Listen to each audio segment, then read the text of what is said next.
नमस्कार, मैं हूं पूजा और आप देख रहे हैं द न्यूज वर्ल्ड। खबरों पर जाने से पहले एक नजर डालते हैं टॉप हेडलाइंस पर।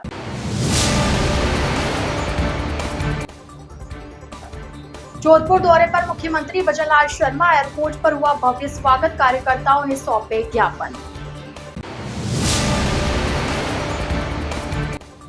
आईआईटी जोधपुर के 11वें दीक्षांत समारोह में मुख्यमंत्री भजनलाल शर्मा ने विद्यार्थियों को दी डिग्री, कहा युवा शक्ति बनेगी विकास की धूल। आपातकाल के 50 वर्ष संविधान हत्या दिवस कार्यक्रम में लोकतंत्र सेनानियों को सीएम ने किया सम्मानित, तानाशाही पर कसा तंज। पूर्व मुख्यमंत्री अशोक गहलोत का भाजपा पर हमला, मोदी सरकार ने रची थी मेरी सरकार गिराने की साजिश, जयपुर में सुनवाई ठप होने का भी जताया दुख। तो यदि हेडलाइंस और अब खबरें विस्तार से। मुख्यमंत्री भजनलाल शर्मा गुरुवार को एक दिवसीय जोधपुर दौरे पर रहे। इस जोधपुर दौरे पर पहुंचने पर एयरपोर्ट पर उनका जोरदार स्वागत किया गया। मुख्यमंत्री का स्वागत करने भाजपा नेता व कार्यकर्ता उमड़ पड़े। कई लोगों ने उन्हें अपनी समस्याओं के लिए ज्ञापन भी सौंपे। मुख्यमंत्री ने ज्ञापन लेकर सभी को समस्याओं के समाधान का आश्वासन दिया। जोधपुर पहुंचने पर मुख्यमंत्री का एयरपोर्ट पर राज्यसभा सांसद राजेंद्र गहलोत, संसदीय कार्य मंत्री जोगाराम पटेल, पशुपालन मंत्री जोराराम कुमावत, उद्योग राज्य मंत्री के बिश्नोई, विधायक अतुल बंसाली, देवेंद्र जोशी, बाबू सिंह राठौड़, भेरा राम सियोल व अर्जुन लाल गर्ग, पूर्व जेडीए अध्यक्ष प्रोफेसर महेंद्र सिंह राठौड़, पूर्व सांसद जसवंत सिंह बिश्नोई, पूर्व राज्यसभा सांसद नारायण लाल पंचारिया, भाजपा देहात अध्यक्ष त्रिभुवन सिंह भाटी, भाजपा शहर अध्यक्ष राजेंद्र पालीवाल के साथ स्थानीय कार्यकर्ताओं ने स्वागत किया। इस दौरान पुलिस और प्रशासन के आला अधिकारी, संभागीय आयुक्त डॉक्टर प्रतिभा सिंह, आईजी विकास कुमार, जिला कलेक्टर गौरव अग्रवाल, पुलिस आयुक्त राजेंद्र सिंह, पुलिस उपायुक्त आलोक श्रीवास्तव, नगर निगम आयुक्त सिद्धार्थ पालानीचामी, आईआईटी जोधपुर के निदेशक प्रोफेसर अविनाश के अग्रवाल सहित वरिष्ठ अधिकारियों एवं जनप्रतिनिधियों ने भी स्वागत किया। मुख्यमंत्री भजनलाल शर्मा ने कहा कि वर्ष 2014 में भारत की अर्थव्यवस्था 10वीं पायदान पर थी, लेकिन आज प्रधानमंत्री नरेंद्र मोदी के नेतृत्व में दुनिया के चौथे नंबर पर अर्थव्यवस्था आ चुकी है। यह भारत का आधुनिक विकास हो रहा है। वह गुरुवार को आईआईटी जोधपुर के 11वें दीक्षांत समारोह को संबोधित कर रहे थे। आईआईटी परिसर स्थित लेक्चर हॉल कॉम्प्लेक्स में आयोजित समारोह में 1224 आईआईटी छात्रों को डिग्री प्रदान की गई। इसके साथ ही राष्ट्रीय योगदान के लिए doctor V K Saraswat, professor Ashutosh Sharma और विपिन सोंधी को मानद उपाधि प्रदान की गई। इस दौरान सुबह के सत्र के मुख्य अतिथि मुख्यमंत्री भजनलाल शर्मा थे।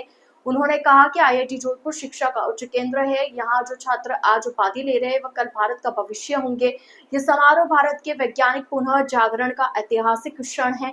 यहाँ से पास होकर निकलने वाली युवा शक्ति भारत के विकास होने में महत्वपूर्ण योगदान देगी। मुख्यमंत्री ने छात्र छात्राओं को विभिन्न विषयों में डिग्री प्रदान की। इसमें एमडीएस, एमबीए और पीएचडी स्नातकों को डिग्री दी गई। कार्यक्रम में आईआईटी जोधपुर के बोर्ड ऑफ गवर्नेंस के अध्यक्ष और इसरो के पूर्व अध्यक्ष एएस किरण कुमार ने अध्यक्षता की।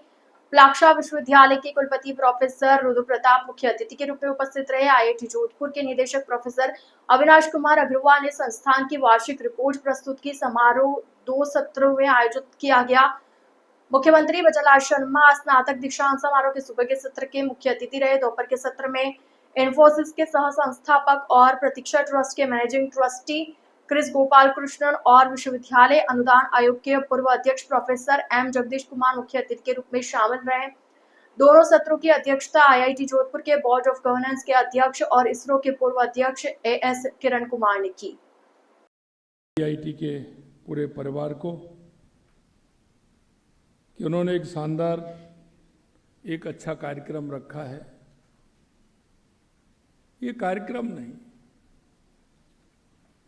ये विद्यार्थियों के जीवन का जो लक्ष्य होता है, उस लक्ष्य के पास जब वो पहुंचते हैं और उनका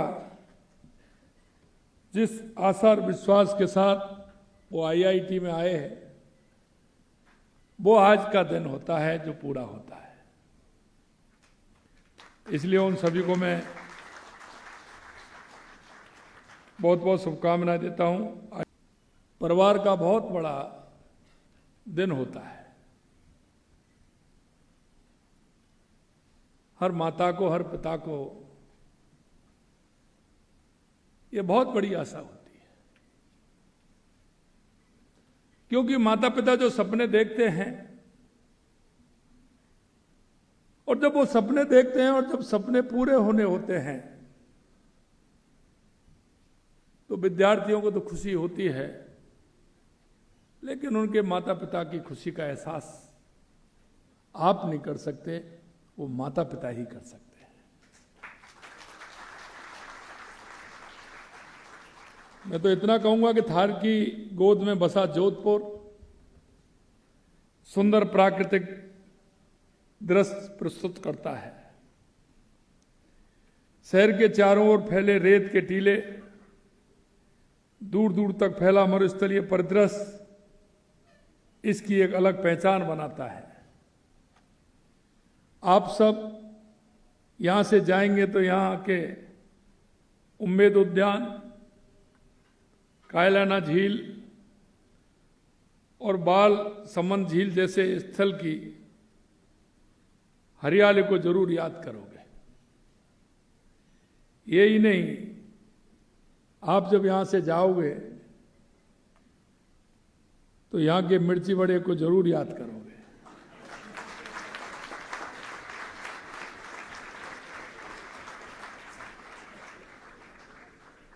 सूर्यास्त के समय का मेहरानगढ़ का किला और उसके पीछे डूबता सूरज का अद्भुत दृश्य आपको बार बार आईआईटी जोधपुर की याद दिलाएगी। और आपने देखा है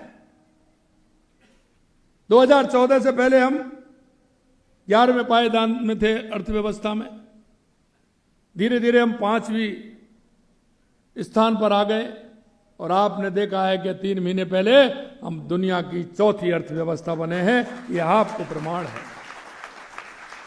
और मैं आपसे एक बात को कहना चाहता हूं कि आपने बदलते भारत की तस्वीर देखी है। मेरे सामने जो मेरी उम्र के लोग बैठे हैं, उन्होंने 2014 से पहले का भारत भी देखा है, लेकिन देश के यशस्वी प्रधानमंत्री नरेंद्र मोदी जी के नेतृत्व में एक परिवर्तन भी देखा है। और आयास नहीं है, और ये आयास इसलिए नहीं है कि मैंने आपको कहा था कि 1893 में स्वामी विवेकानंद जी ने कहा कि उठो जागो इस देश दुनिया पर छा जाओ, 21वीं सदी आपकी होगी। उस नरेंद्र ने कहा था और ये नरेंद्र पूरा कर रहे हैं, ये भी मैं आपको कहना चाहता हूं।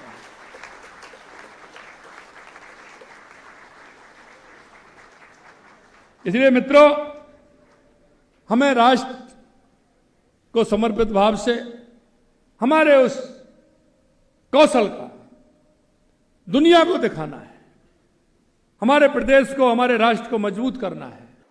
आज का दिन देश के इतिहास का वह पन्ना याद दिलाता है जब संविधान को कुचला गया, अभिव्यक्ति की आजादी पर पहरा बैठा और लोकतंत्र को बंदी बना दिया गया। आपातकाल के 50 वर्ष पूर्ण होने के अवसर पर जोधपुर के मारवाड़ इंटरनेशनल सेंटर में संविधान हत्या दिवस कार्यक्रम का आयोजन किया गया, जिसे मुख्यमंत्री भजनलाल शर्मा ने संबोधित किया। जोधपुर के मारवाड़ इंटरनेशनल सेंटर में आयोजित संविधान हत्या दिवस कार्यक्रम में मुख्यमंत्री भजनलाल शर्मा ने 1975 की आपातकाल घोषणा को भारतीय लोकतंत्र पर सबसे बड़ा हमला बताया। मुख्यमंत्री ने उस अंधकारमय कालखंड की याद दिलाई जब तत्कालीन सरकार के संविधान, प्रेस की स्वतंत्रता और नागरिक अधिकारों को कुचलने का प्रयास किया गया था। इस अवसर पर मुख्यमंत्री ने आपातकाल के विरुद्ध संघर्ष करने वाले लोकतंत्र सेनानियों को मंच पर बुलाकर सम्मानित किया और उनके योगदान को अमर और प्रेरणा स्रोत बताया। कार्यक्रम स्थल पर आपातकाल से जुड़े दस्तावेजों, अखबारों, तस्वीरों और घटनाओं को दर्शाती विशेष प्रदर्शनी भी लगाई गई थी, जिसका मुख्यमंत्री ने अवलोकन किया। प्रदर्शनी में दर्शाया गया कि किस प्रकार एक लोकतांत्रिक देश में 21 महीने तक तानाशाही थोपती गई थी। मुख्यमंत्री ने कहा कि आपातकाल भारतीय लोकतंत्र पर कलंक था। लोकतंत्र सेनानियों के संघर्ष ने उस काल को समाप्त कर भारत में फिर से लोकतंत्र की बहाली की। आज उनके त्याग और साहस को नमन करता हूँ।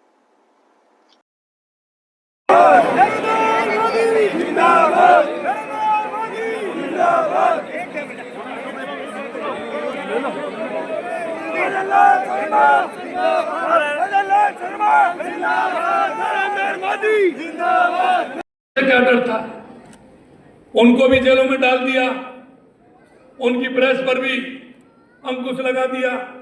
आम जन जो भी बोलता था उस पर भी अंकुश लगाने का काम किया। सेंसरशिप लगा दी गई थी, पत्रकारों को जेल में डाल दिया गया था।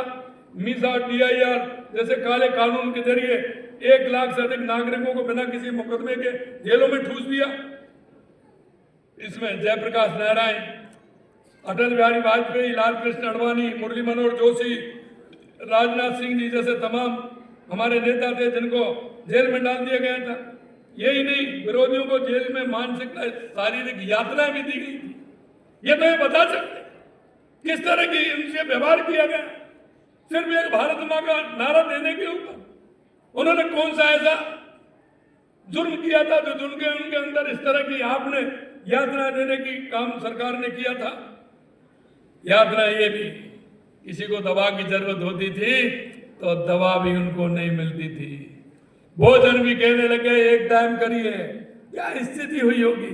मैं धन्यवाद देना चाहता हूं हमारे लोकतंत्र सेनानियों को कि आपने जिस तरह से उस समय आप पर जो प्रहार किए गए थे उनको सहते हुए इस देश के लोकतंत्र को मजबूत करने का काम आप लोगों ने किया।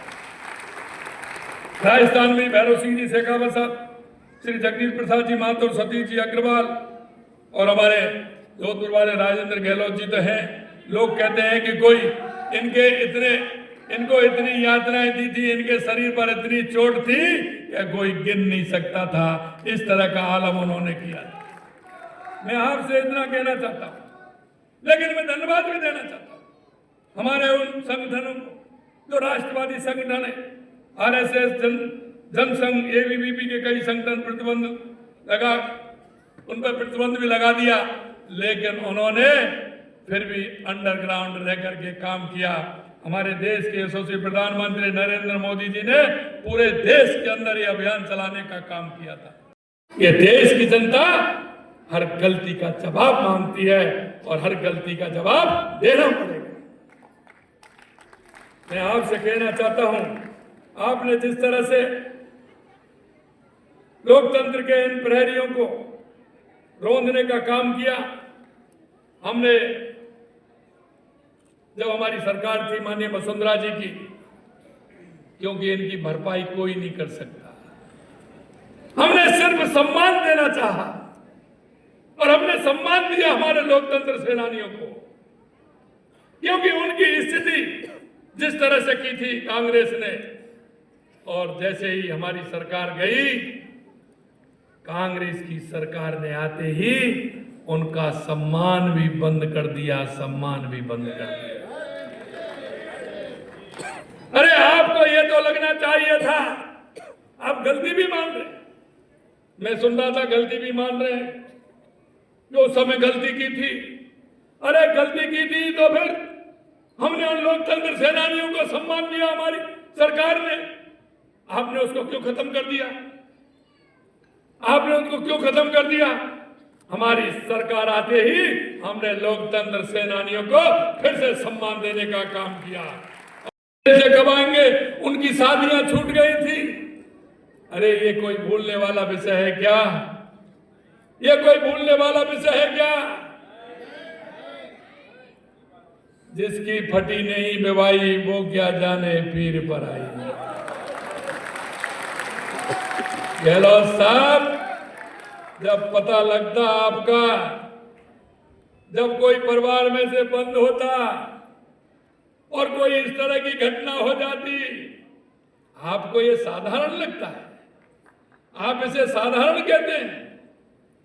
आपको अपने आईने में देखिए, देश की जनता से पूछिए कि उसके साथ कितना कुठाराघात हुआ, सिर्फ एक कुर्सी के लिए। आप कुर्सी के लिए क्या क्या कर सकते हैं ये देश की जनता जानती है। देश की जनता भली बात जानती है कि आप कुर्सी के लिए कहां तक गिर सकते हैं। आपने देखा है आज स्टार्ट कहां से हुई है? स्टार्ट इस देश के बंटवारे से हुआ। महात्मा गांधी जी ने कहा था कि देश का बंटवारा नहीं होना चाहिए। अगर सरदार पटेल देश के प्रधानमंत्री होते तो इस देश का बंटवारा नहीं होता। देश का बंटवारा सिर्फ इस बात पर हुआ था क्योंकि वो प्रधानमंत्री बनना चाहते थे। इसीलिए देश का बंटवारा हुआ। इमरजेंसी इसलिए लगाई की थी कि कोर्ट ने उनके खिलाफ, न्यायालय ने ये आदेश दे दिया था कि वो 6 साल तक चुनाव नहीं लड़ सकती। उनका चुनाव कोर्ट ने निरस्त कर दिया। सिर्फ यही तो था, और बताएं क्या था? आपने सिर्फ राजनीति के लिए और कुर्सी के लिए इस देश को बर्बाद करने का काम हमेशा से किया है, और ये देश की जनता धीरे धीरे आपको जवाब दे रही है, और आपका को जवाब मिल भी रहा है। क्या बात करते हैं आप ये कहते हैं ये जनता भूलने वाली नहीं है, जनता भूलने वाली नहीं है। आपने इस देश के कितने प्रदेशों में चुनी हुई सरकारों को बर्खास्त करने का काम किया, जरा एक बार गिनती तो देख ले। क्या ये बात भूलने वाली है? क्या ये उनके बेटे को पता नहीं होगा? आने वाले उसके नाती को पता नहीं होगा? उसकी पीढ़ी को पता नहीं होगा? कांग्रेस के लोग कहते हैं कि ये भूलने वाली बात है। अरे पाप कभी भूला नहीं जाता है। जिस तरह का काम आपने लोकतंत्र को समाप्त करने का किया, लोकतंत्र का गला घोटने का काम किया, उन लोगों को जो भारत मां का नारा देते थे, राष्ट्रवादी लोग थे, उनको आपने जेलों में ठूस दिया। पूर्व मुख्यमंत्री अशोक गहलोत ने जोधपुर दौरे के दौरान एक बार फिर भाजपा पर निशाना साधा है। उन्होंने गुरुवार को अपने मुख्यमंत्री कार्यकाल के दौरान सरकार गिराने की साजिश को लेकर जवाब दिया। गहलोत ने कहा, मेरी सरकार को गिराने का षड्यंत्र नरेंद्र मोदी की सरकार में रचा गया, जिसको हमने फेल कर दिया। पूर्व सीएम अशोक गहलोत ने सर्किट हाउस में मीडिया से बात करते हुए कहा कि इन्होंने मध्य प्रदेश, कर्नाटक, महाराष्ट्र में सरकार बदल दी, लेकिन राजस्थान में बदल नहीं पाए। गहलोत यही नहीं रुके, उन्होंने कहा क्या वही लोग थे जिन्होंने हमारे पार्टी के अंदर पैसे बांटे, ये प्रूफ है मेरे पास। गहलोत ने कहा कि जिस प्रकार के हालात उन्होंने बनाए हैं, लेकिन ये संविधान के माफिक है क्या? आज यह संविधान दिवस मना रहे, इनको पूछो तुम हॉर्स ट्रेडिंग से सरकार गिरा रहे थे। महाराष्ट्र, कर्नाटक और मध्य प्रदेश में कितना पैसा बांटा होगा कल्पना नहीं कर सकते। पूर्व सीएम गहलोत ने सीएम वजरलाल शर्मा पर भी तंज कसते हुए उन पर निशाना साधा। गहलोत ने नपे तुले शब्दों में कहा कि मुख्यमंत्री को स्थितियां समझते हुए अपनी अथॉरिटी से कंट्रोल करना होगा। जनता बेहद दुखी है, उनको इस व्यवस्था को सुधारना होगा। अधिकारी, नेताओं, कार्यकर्ताओं की सुनवाई नहीं कर रहे, जनता भी पूरी तरह से त्रस्त है। अधिकारी सीधा जवाब देते हैं कि जाइए हमारा ट्रांसफर करवा देना। एमएलए को भी यही जवाब मिल रहा है। जयपुर में दरवाजे बंद है, मुख्यमंत्री तो बहुत दूर की बात है, मंत्री तक नहीं सुनते। उन्होंने भाजपा पर आरोप लगाया कि ये लोग संविधान बचाने की बात कर रहे हैं, जबकि देश में इन्होंने अघोषित आपातकाल लगा रखा है। गहलोत ने कहा कि पहाड़गंज में जिस विद्यालय का उद्घाटन उन्हें करना था, उसके उद्घाटन को लेकर मीडिया ने शिक्षा मंत्री और उनके बीच विवाद बना दिया। इस मामले में वो पहले भी स्पष्ट कर चुके हैं कि शिक्षा मंत्री उद्घाटन करेंगे, लेकिन जब विभाग ने कर्मियों को नोटिस दे दिया तो मीडिया ने इससे विवाद बना दिया। गहलोत ने इस बात को लेकर नाराजगी जाहिर की कि मारवाड़ इंटरनेशनल सेंटर जो उन्होंने बनाया था, उसमें उन्हें चाहने से ही प्रशासन रोक रहा है, यह बहुत गलत है। और इश्यू बना रहे हैं नोटिस देके। अब नोटिस देते ही फिर मीडिया का आना तो वाजिबी है, उनकी गलती भी नहीं मीडिया वालों की।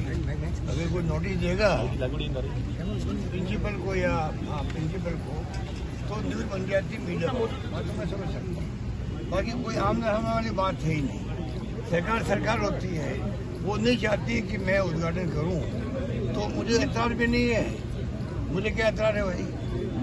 कोई एतराज नहीं है। वो पहले गलतफहमी हो गई थी। एमएलए फंड, एमपी फंड, उसके नियम है, उसके उद्घाटन एमएलए एमपी करेंगे, ये नियम बना हुआ। उस हिसाब से हमारा प्रोग्राम बन गया, तो कोई इश्यू नहीं है। ये मैं कहना चाहता हूँ। कितना दुर्भाग्यपूर्ण है, इनको पूछो कि किस लोगों ने इनको, कमिश्नर को किसने कहा कि आप कैंसिल कर दीजिए संभागीय आयुक्त को। एक भवन बना है, कोई भी संस्था किराए पर ले सकती है। बीजेपी को दे रहे हैं, एबीवीपी को दे रहे हैं, और कांग्रेस मना कर रहे हैं। ये डेमोक्रेसी है। ये संविधान बचाओ की जो बात राहुल गांधी जी उठा रहे हैं ना, इसीलिए उठा रहे हैं कि आप भेदभाव कैसे कर सकते हो। अगर हमारे साथ हो सकता है, पूरे प्रदेश में क्या हो रहा होगा? पूर्व मुख्यमंत्री जिसने भवन बनवाया, ये मारवाड़ इंटरनेशनल सेंटर मैंने मेरे वक्त पे बनवाया बड़े शौक से, मुझे मना कर रहे आने के लिए वहाँ पर। बताइए आप, ये संविधान जो हम कहते बचाव का मतलब यही है सर। ये तो मैं हूँ यहाँ पर इतनी पूरे प्रदेश में कितनी घटनाएं दुर्घटनाएं हो रही होगी राजनीतिक पार्टियों के साथ में या संस्थाओं के साथ में, कोई सोच सकता है क्या? ये तमाम जो है मुख्यमंत्री को समझना चाहिए, ये तमाम सरकार के खिलाफ बातें जाती है। मुख्यमंत्री जी भी सवाल उठते हैं, भाई आप रोक क्यों नहीं रहे हो? या तो कोई षड्यंत्र, जो मैंने कल कहा कि षड्यंत्र है इनके खिलाफ में, या तो उनको बदनाम करने के लिए जो उनके नीचे के लोग हैं वो जानबूझ के ऐसे फैसले करवाते होंगे अधिकारियों से जिससे कि इश्यू बने। अब कल वाला बताइए आप, मारवाड़ इंटरनेशनल सेंटर का परमिशन रोक देना दी हुई, वो क्या कहता है? इसका मतलब बिना मतलब की बदनामी हुई, सीएमओ की बदनामी हुई। ऊपर से किसने कहा कि ये इसको परमिशन देने की कैंसिल कर दो, ये किसने कहा होगा? तो ये स्थिति बनती है, तब हम कहते हैं कि देखिए ये परंपरा अच्छी बात है। यहाँ की धज्जियाँ ये उड़ा रहे हैं, धज्जियाँ उड़ा रहे, पूरा देश जानता है। आप सोशल मीडिया सुन लीजिए, क्योंकि मेन मीडिया दिखा नहीं रहा है डर के मारे। जो गोदी मीडिया नाम पड़ गया इनका, आप बोल रहे हैं वो अच्छी बात नहीं है। गोदी मीडिया का नाम पढ़ना कोई अच्छी बात तो नहीं है सर। मीडिया निष्पक्ष होना चाहिए। तो सोशल मीडिया में जो सच्चाई आ रही है उसको मैं अप्रिशिएट करना चाहिए। वो षड्यंत्र भी इन्होंने किया है, वो षड्यंत्र नरेंद्र मोदी जी की सरकार के वक्त में अमित शाह जी ने किया, उस वक्त में धर्मेंद्र प्रधान ने किया, गजेंद्र सिंह शेखावत ने किया, ठीक है। इन सब ने मिलकर वो षड्यंत्र किया था, जिसको हमने फेल कर दिया। हिंदुस्तान में एकमात्र सरकार राजस्थान की रही, इन्होंने मध्य प्रदेश सरकार बदल दी, कर्नाटक की बदल दी, महाराष्ट्र की बदल दी, राजस्थान की बदल नहीं पाए। ये तमाम जो षड्यंत्रकारी थे यही लोग थे जिन्होंने रिवोल्ट करवाया हमारी पार्टी के अंदर। पैसे बांटे हैं, ये प्रूफ है मेरे पास में। और क्या क्या बताएं आपको, सर क्या क्या नहीं हुआ है। सर, जो जिस तरीके तो जिस प्रकार के हालात बनाए इन्होंने, ये संविधान के माफी क्या आज संविधान दिवस वो मना रहे हैं, क्या मना रहे हैं पता नहीं, क्या नाम रखा है, क्या आपातकाल दिवस, काला दिवस, आपातकाल काला दिवस। पूरे तुम सरकार जो गिरा रहे थे हॉर्स ट्रेडिंग से, महाराष्ट्र में, कर्नाटक में और मध्य प्रदेश में कितना पैसा बांटा होगा कल्पना नहीं कर सकता आप लोग। कोई 25 करोड़ कह रहा है, कोई 35 करोड़ कह रहा है, कोई 50 करोड़ कह रहा है महाराष्ट्र के लिए। कोई सोच नहीं सकता है कहाँ जा रहा है मुल्क। डेमोक्रेसी रही ऐसे, डेमोक्रेसी कैसे बचेगी बताइए। हर नागरिक का कर्तव्य है, हमारे बोलने से काम नहीं चलेगा। खाली हिंदू की बात करके राजनीति करोगे तो देश बर्बाद हो जाएगा। आज सवाल ये है कि आपकी डेमोक्रेसी खत्म हो गई तो क्या होगा देश के अंदर। ये हॉर्स ट्रेडिंग कर रहे हैं सब जगह, हॉर्स ट्रेडिंग करके सरकारें गिरा रहे हैं, तो डेमोक्रेसी कैसे बचेगी। और ये दिवस मना रहे हैं, वो इमरजेंसी लगाई, कुछ गलतियां हुई, माफी मांग ली कांग्रेस ने, सजा मिल गई हम लोगों को, हमारी पार्टी सरकार नहीं बना पाई, हार गई। इंदिरा जी खुद चुनाव हार गई, 2 साल में उनकी आंधी चली वापस। कुछ तो कारण होगा, कुछ कारण होगा कि इंदिरा गांधी की आंधी कैसे चली 2 साल के अंदर। जो आपने पूरी तरह हरवा दिया उत्तर भारत के अंदर, दक्षिण भारत में हम जीत गए थे, उत्तर भारत में हम हार गए बुरी तरह से। इंदिरा गांधी जी खुद हार गई चुनाव, मैं भी चुनाव लड़ा था, मैं भी हार गया 77 के अंदर, ठीक है। आंधी चलना 2 साल के अंदर इतनी भयंकर कि भारी मेजोरिटी हम जीत के वापस आए, मैं भी एमपी बना, उसके बाद में 35 साल हो गए। आप मुझे बताइए आंधी क्यों चली वापस। इमरजेंसी की गलती हुई, सॉरी फील कर लिया, खेत पकड़ कर लिया, कुछ गलती हुई होगी, पर उसमें लोग तारीफ भी करते हैं। इतना अनुशासन आ गया, टाइम पे लोग ऑफिस जाते थे, मिलावटखोरी बंद हो गई, करप्शन बंद हो गया। आप खुद पता कर लीजिए सोशल मीडिया में, या आप पता लीजिए सीनियर आपके जर्नलिस्ट को, कि उस वक्त में जो पेड़ लगाओ अभियान चल गए, 500 कार्यक्रम हो गए संजय गांधी के, इंदिरा गांधी के 20 पॉइंट प्रोग्राम आ गया, लोग उनकी तारीफ भी करते हैं। पर फिर भी क्योंकि इमरजेंसी लग गई थी, उस पर तो घोषित इमरजेंसी थी, अब अघोषित इमरजेंसी है। अभी पत्रकारों को, साहित्यकारों को, लेखकों को कितने लोग जेल में बंद है, दुखी है पब्लिक, बहुत दुखी है। मुख्यमंत्री समझ नहीं पा रहे हैं, पब्लिक बहुत दुखी है। उनको कंट्रोल करना चाहिए पूरे अपनी जो अथॉरिटी है मुख्यमंत्री की, उसको उनको पूरी तरह पकड़ करनी चाहिए, जिससे कि ये जो नीचे हो रहा है वो बंद हो जाए, पब्लिक को राहत मिले। पब्लिक को राहत नहीं मिल रही है, पब्लिक इतनी दुखी है कि उनकी कोई सुनवाई नहीं हो रही है। तहसीलदार हो या कोई दूसरा अधिकारी हो, ऐसे जवाब देते हैं, जाके कह दीजिए ट्रांसफर करवा दीजिए हमारी। आपके एमएलए की स्थिति है, एमएलए के लोगों का, एमएलए को अधिकारी ने कह दिया ऐसे ही चलेगा, ऐसे ही चलेगा, आप मेरी ट्रांसफर करवा दीजिए। इतनी हिम्मत होना बहुत बड़ी बात है। पहले क्या था, इतना भय था अधिकारियों में, अगर हमने ढंग से बात नहीं करी तो रात को ट्रेन में बैठेगा, जाएगा 8 सिविल लाइन्स और मेरी शिकायत कर देगा, ये भय था। अब किसके पास जाए, जयपुर में तो दरबारे बंद है सबके, मुख्यमंत्री बात छोड़ो, मंत्री तक नहीं मिलते हैं। स्थिति है बहुत नाजुक हो गई, मैं मानता हूँ। उत्तर पश्चिम रेलवे जोधपुर मंडल पर अमृत भारत स्टेशन योजना के अंतर्गत स्टेशनों के पुनर्विकास का कार्य तीव्र गति से किया जा रहा है। गोटन स्टेशन पर 18.93 करोड़ की लागत से कई कार्य करवाए जाने की योजना तैयार की गई है।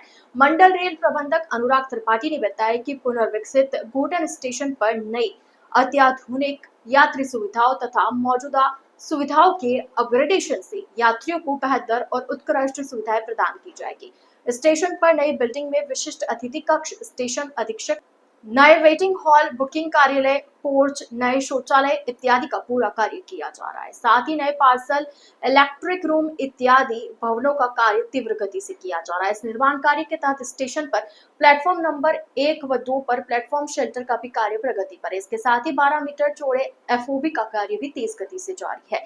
स्टेशन की और आने वाले मार्ग में प्रवेश और निकास के लिए अलग अलग प्रावधान तथा सर्कुलेटिंग एरिया के सौंदर्यीकरण से संबंधित कार्य, 2 पहिया चौपहिया के वाहनों के लिए अलग अलग पार्किंग सुविधा प्रावधान रखा गया है। जोधपुर स्थित डॉक्टर सर्वपल्ली राधाकृष्णन राजस्थान आयुर्वेद विश्वविद्यालय में आज विदेशी प्रतिनिधिमंडल का दौरा हुआ, जहां पंचकर्म, हर्बल मेडिसिन और आयुर्वेदिक अनुसंधान पर गहन चर्चा हुई। यह प्रतिनिधिमंडल कृषि विश्वविद्यालय जोधपुर और स्विट्जरलैंड के एग्रो फॉरेस्ट्री प्रमोशन नेटवर्क के सहयोग से चल रही है। कृषि तकनीक परियोजना के तहत भारत यात्रा पर है। इस दल का उद्देश्य पारंपरिक चिकित्सा पद्धतियों, खासकर पंचकर्म चिकित्सा, औषधीय पौधों और प्राकृतिक उपचार के क्षेत्र में भारत की विशेषज्ञता को समझना है। प्रतिनिधिमंडल ने हर्बल गार्डन, पंचकर्म अनुभाग, औषधीय अनुसंधान प्रयोगशालाएं का अवलोकन किया। प्रतिनिधिमंडल ने विश्वविद्यालय के कुलगुरु प्रोफेसर वेद प्रदीप कुमार प्रजापति से मुलाकात कर संयुक्त शोध परियोजनाओं, प्रशिक्षण कार्यक्रमों और आयुर्वेद के वैश्वीकरण पर विस्तार से चर्चा की। प्रोफेसर प्रदीप कुमार प्रजापति ने कहा कि पारंपरिक चिकित्सा और कृषि वानिकी का समन्वय वैश्विक स्वास्थ्य की दिशा में अहम भूमिका निभा सकता है। हमारा विश्वविद्यालय अंतर्राष्ट्रीय शोध सहयोग के लिए सदैव तैयार है।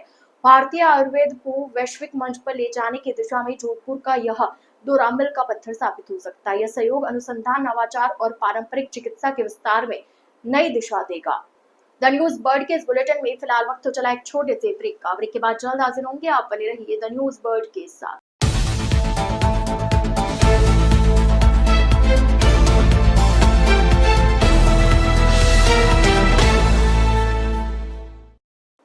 ब्रेक के बाद आपका स्वागत है।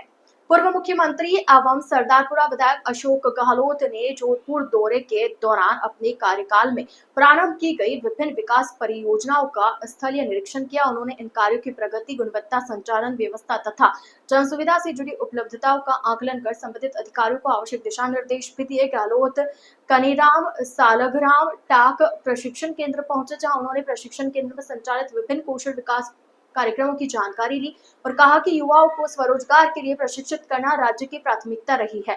उन्होंने अधिकारियों से कहा कि स्थानीय युवाओं को अधिक से अधिक प्रशिक्षण अवसर मुहैया कराना सुनिश्चित किया जाए। साथ ही उन्होंने अमृतलाल गहलोत स्टेडियम का दौरा कर खेल अधोसंरचना का अवलोकन किया। उन्होंने कहा कि युवाओं को खेल के क्षेत्र में आगे बढ़ाने के लिए आधुनिक सुविधाओं से युक्त स्टेडियम एक मील का पत्थर साबित होगा। शिवराम नथुजी टाक चिकित्सालय में उन्होंने dialysis unit, diagnostic lab, OPD और अन्य चिकित्सकीय सेवाओं का निरीक्षण किया। पूर्व मुख्यमंत्री ने मरीजों से बातचीत कर इलाज की उपलब्धता और गुणवत्ता का फीडबैक लिया। दौरे के दौरान गहलोत मारवाड़ मेडिकल यूनिवर्सिटी भी पहुंचे, जहां निर्माणाधीन मेडिकल भवन, अत्याधुनिक ऑडिटोरियम, डायग्नोस्टिक और डायलिसिस सुविधाओं सहित यूनिवर्सिटी परिसर की विस्तार योजनाओं का जायजा लिया। गहलोत ने निरीक्षण के बाद मीडिया से बातचीत करते हुए कहा, मेरे कार्यकाल में हमने विकास को जन सेवा से जोड़ा। हमारी हर योजना का उद्देश्य आमजन को राहत देना, सुविधाएं बढ़ाना और सामाजिक व आर्थिक रूप से सशक्त बनाना रहा है। आज जब मैं इन कार्यों की प्रगति देखता हूँ तो संतोष होता है कि हमारा विजन धरातल पर आकार ले रहा है। जोधपुर के हिंदू सेवा मंडल ने एक बड़ा सेवा कार्य करते हुए 1121 लावारिस व असहाय मृतकों की अस्थियों का हरिद्वार में वैदिक विधि से गंगा में विसर्जन किया। मोक्ष प्राप्ति की कामना के साथ हिंदू सेवा मंडल जोधपुर के 21 सदस्यीय शिष्टमंडल ने हरिद्वार पहुंचकर हर की पौड़ी पर वैदिक मंत्रोच्चार के साथ अस्थियों का गंगा विसर्जन किया। यह आयोजन विधायक मदन कौशिक, गंगा सभा अध्यक्ष नितिन गौतम एवं महामंत्री तन्मय वशिष्ठ की गरिमामयी उपस्थिति में संपन्न हुआ। मोक्ष की भावना और मानव सेवा को समर्पित हिंदू सेवा मंडल जोधपुर ने 1121 लावारिस एवं असहाय मृतकों की अस्थियों को गंगाजल में प्रवाहित कर उन आत्माओं को श्रद्धांजलि अर्पित की। इस पुनित कार्य के तहत बीते 2 वर्षों से जोधपुर के शिवाजी गेट स्थित स्वर्गाश्रम अस्थि बैंक में सुरक्षित रखी गई अस्थियों को शुभ मुहूर्त में शोभा यात्रा के रूप में मंडल कार्यालय लाया गया। वहीं घंटाघर प्रांगण में अस्थियों को आमजन के दर्शनार्थ रखा गया। गीता पाठ और भजन संध्या के साथ मृत आत्माओं की शांति के लिए विशेष अनुष्ठान भी किए गए। हिंदू सेवा मंडल जोधपुर पिछले 100 वर्षों से मानव सेवा में समर्पित संस्था है। मानव सेवा ही सबसे बड़ा धर्म है और हिंदू सेवा मंडल जोधपुर ने यह सिद्ध कर दिखाया। लावारिस आत्माओं को भी सम्मान और मोक्ष का मार्ग देना वास्तव में समाज के लिए प्रेरणा का विषय है। राजस्थान के सिरोही जिले के रेवदर कस्बे में बुधवार रात बदमाशों की गुंडागर्दी कैमरे में कैद हो गई। घटना जीपी के मॉल के बाहर की है, जहां बाइक पर सवार 2 युवकों ने कार को निशाना बनाते हुए उसके कांच तोड़ दिए और कार में बैठे युवक से मारपीट का प्रयास किया। पीड़ित युवक ने गुरुवार को रेवदर थाने में रिपोर्ट दर्ज कराई। उसने बताया कि हमला करने वाला युवक पिंटूराम और उसका एक साथी है, जो उसकी चचेरी बहन से की गई लव मैरिज को लेकर रंजिश रखता है और रुपयों की मांग कर रहा है। पीड़ित के अनुसार पिंटूराम लगातार उसे और उसके परिवार को धमका रहा है। पुलिस ने शिकायत के आधार पर मामला दर्ज कर जांच शुरू कर दी है। सिरोही के स्वरूपगंज में एक युवक के साथ फाइनेंस कंपनी के कर्मचारियों द्वारा की गई मारपीट का मामला सामने आया। घटना मीनावास पेट्रोल पंप के पास की है। मारपीट का वीडियो सामने आने के बाद पुलिस आरोपियों की तलाश कर रही है। पीड़ित त्रिभुवन सिंह बिना नंबर की नई बाइक से जा रहा था। फाइनेंस कंपनी के करीब 6 कर्मचारियों ने उसे रोका और बाइक के नंबर के बारे में पूछताछ की। त्रिभुवन के जवाब देने पर उन्होंने उसके साथ मारपीट शुरू कर दी। इस दौरान कुछ और लोग लाठी डंडे लेकर आ गए और सभी ने मिलकर युवक की पिटाई की। मारपीट में त्रिभुवन के पैर में गंभीर चोट आई। स्थानीय लोग उसे स्वरूपगंज के सरकारी अस्पताल ले गए। घटना के समय चौराहा पर कई लोग मौजूद थे। स्वरूपगंज थाना अधिकारी कमल सिंह ने बताया कि सूचना मिलते ही सहायक उप निरीक्षक नरेंद्र सिंह टीम के साथ मौके पर पहुंचे।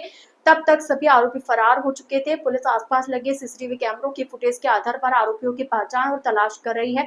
पीड़ित ने इस मामले में पुलिस थानों में मामला दर्ज करवा दिया है। सिरोही जिले के आबू रोड और माउंट आबू में बीती रात से रुक रुक कर बारिश का दौर जारी है। बारिश के रुकने से आबू रोड में उमस का दौर भी देखा जा रहा है, पर आसमान में अभी भी काले बादल छाए हुए हैं। राजस्थान के एकमात्र हिल स्टेशन माउंट आबू की पर्वतीय वादियों में गुरुवार की सुबह हल्का कोहरा छाया रहा। मौसम ने सुबह सुबह हल्की बूंदाबांदी के साथ दस्तक दी, जिससे वादियों में ठंडक का एहसास हुआ और पर्यटक आनंदित नजर आए। सुबह के बाद मौसम सामान्य हो गया, लेकिन पहाड़ियों पर फैला धुंध का नजारा पर्यटकों को खूब भाया।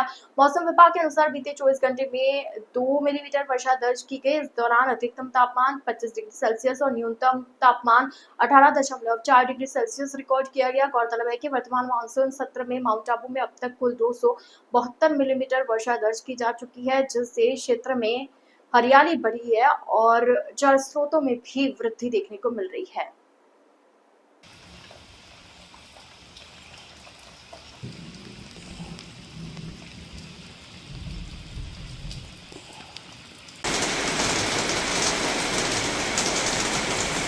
मैं जालोर से हूँ, डॉक्टर भीमराव अम्बेडकर आवास विद्यालय में टीचर हूँ।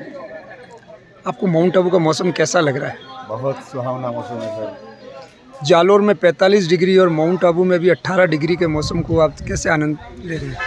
अरे सर, इतनी गर्मी लग रही थी, हमने सोचा कि कोई ठंडे प्रदेश में जाए, शिमला मनाली जाए, लेकिन ये तो उससे भी खतरनाक है। मैं लता हिसार हरियाणा से आई हूँ अपने परिवार के साथ और मैं गवर्नमेंट कॉलेज में असिस्टेंट प्रोफेसर इकोनॉमिक्स की डेजिग्नेशन पे वहाँ पे काम करती हूँ। और हमने कभी नहीं सोचा था कि माउंट आबू में आने के बाद हमारा इतना अच्छा एक्सपीरियंस रहेगा, क्योंकि हरियाणा में जैसा टेम्परेचर है उसकी वजह से घर से बाहर निकलना हमारे लिए बहुत मुश्किल है।